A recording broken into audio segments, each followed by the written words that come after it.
Anda masih bersama kami dalam Newsroom dan masih membahas terkait gejala gangguan kecemasan di masyarakat.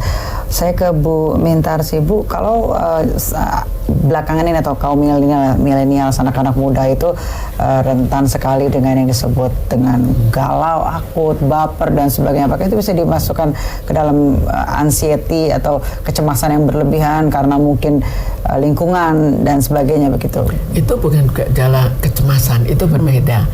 Itu suatu kebiasaan atau suatu sifat atau suatu kelompok secara bersama-sama membuat suatu tradisi atau kegiatan yang sifatnya sama. Jadi lebih terpengaruh oleh lingkungan, bukan terpengaruh oleh dirinya sendiri. Sedangkan kalau ansietas itu atau kecemasan, dirinya yang lebih berperan. Dirinya membuat suatu yang sifatnya cemas, dan karena itu terjadi semua gejala-gejala kecemasan. Tapi galau kan ya ada teman akan lebih galau, kalau temannya akan ikut mempengaruhi.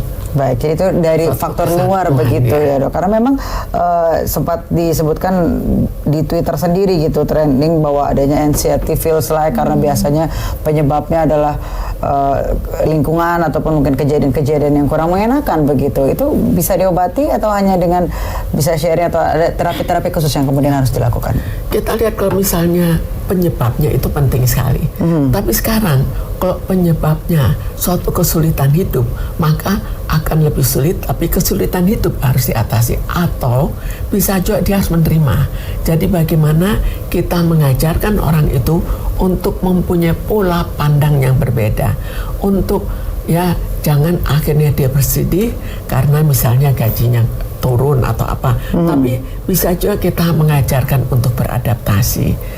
Lalu untuk mempercepat itu kita berikan obat. Jadi tetap suatu kombinasi sampai pada taraf tertentu kita harus melakukan suatu kombinasi. Tapi jika kita tidak melakukan psikoterapi, maka kita berikan obat, nanti harus pakai obat lagi, terus-terusan obat. Karena itu baiknya dikombinasi supaya pada suatu saat dia akan berhenti atau paling sedikit kecemasan itu berkurang, sehingga kebutuhan obat itu hanya jarang-jarang atau sekali-sekali. Baik, Dok, sebenarnya penderita anxiety sendiri itu bisa sembuh nggak sih, dan berapa lama biasanya kemudian bisa kembali normal atau mungkin tidak lagi ada gangguan atau gejala-gejala anxiety terhadap dirinya begitu Dok? Sebenarnya tingkat kesembuhan itu memang kembali lagi sama penderitanya masing-masing, tergantung dari masalah utama yang menyebabkan dia mengalami gangguan kecemasan itu sendiri. Jadi berbeda-beda,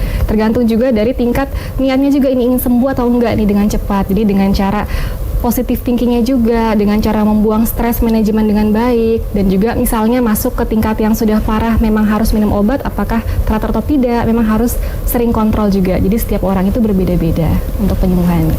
Baik, Bu Mintarsi, terakhir untuk closing statement kita terkait gejala gangguan kecemasan di masyarakat, kemudian dilanjutkan oleh Dr. Cindy.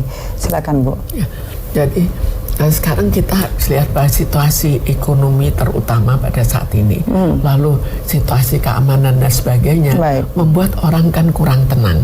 Kurang tenang itu memudahkan terjadinya kecemasan. Maka di sini kita harus mengajarkan atau secara bersama-sama, secara kelompok, mereka melihat bahwa itulah keadaan yang terjadi sekarang.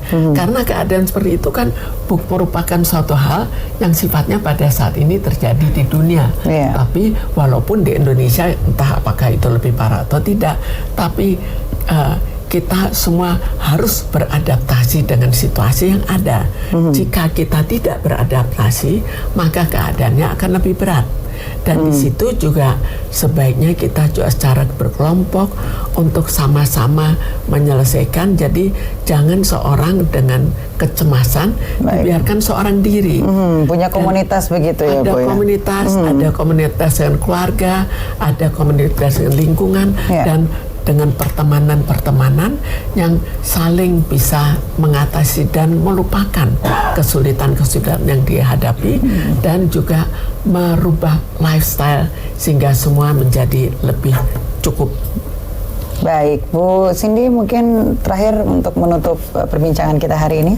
Jadi memang seiring dengan pembangunan yang pesat, itu kan menjadi salah satu dunia yang persaingan, kompetisi setiap orang, itu juga salah satu tekanan yang bisa menjadi faktor stresor seseorang, dan masih banyak lagi, apakah lingkungan atau keluarga, dari dalam dan dari luar.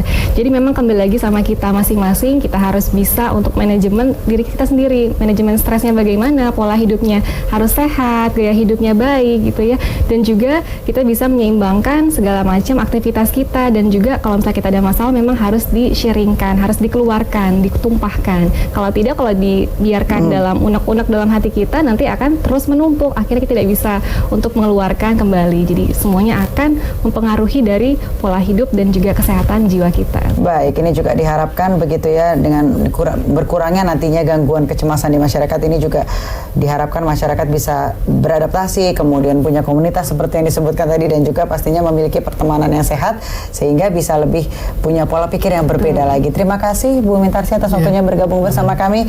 Terima kasih Bu Dr. Cindy Putri atas waktunya bergabung bersama kami, dan pemirsa jangan kemana-mana, kami masih akan kembali dengan informasi lainnya. Tetaplah bersama kami di Newsroom.